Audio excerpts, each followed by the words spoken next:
Most következik az egyetlen reklámmentes rádió, a Trek FM híradója. A mikrofonnál a hírszerkesztő, Tőzsér Márk. Lezuhant egy utasszállító repülőgép Dél-Szudánban. Hivatalos, jövő szerdán indul a Brexit. Előzetesben a kórházban lévő Szentendrei úti álmokfutó. Lemondott az Uber elnöke.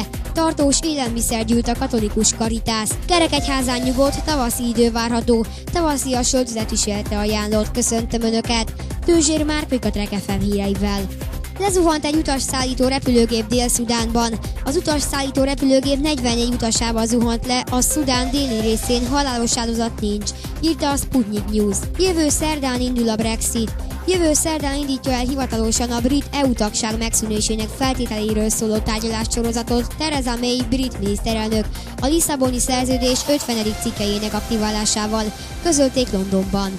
Előzetesben a kórházban lévő Szentendrei úti álmokfutó. A kórházban helyezte előzetes letartóztatásba a nyomozási bíró azt a 28 éves férfit, aki szombat hajnalban két 20 éves fiú halálával járó közlekedési balesetet okozott Budapest 3. kerületében, a Szentendrei úton.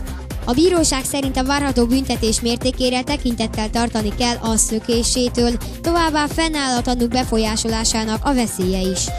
Lemondott az Uber elnöke. Kevesebb mint 2 hónappal munkába állása után lemondott az Uber Technologies amerikai vállalat elnöke. Jeff Jones vasárnap kiadott közleményében azzal indokolta döntését, hogy vezetői tevékenységét meghatározó elvei és szemléletmódja nem összeegyeztethető mindazzal, amit az Ubernél tapasztalt, ezért nem tudja tovább folytatni a munkát. Tartós élelmiszer gyűjt a katolikus karitász. A héten ismét tartós élelmiszer gyűjt a katolikus karitász a templomokban, hangzott el a Kossuth Rádió 180 perc című műsorában. Az Egri főegyházmegyei Karitász központ igazgatója elmondta, a tartós szeretet elnevezéssel meghirdetett akcióban a templomok mellett gyűjtőpontokon is le lehet adni az adományokat. Most pedig időjárásjelentéssel folytatjuk. Nyugodt, tavaszi idő várható Kerekegyházán, tavaszias öltözetviselte ajánlott. Kedden a változóan felhős időben hosszabb napos időszakokra számíthatunk, egy-egy jelentéktelen zápor északon, északkeleten fordulhat elő. A szél veszít erejéből, tovább erősödik a nappali felmelegedés, egyre több felé mérhetünk majd 20 fok fölötti értékeket. Frontmentes idő lesz.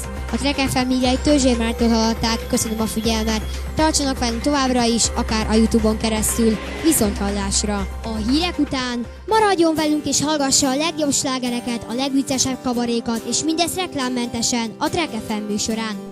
Adásainkat vehetik az interneten a www.trekfmhungary.blogspot.com oldalon 128 kbps mosbit sűrűségben. Jó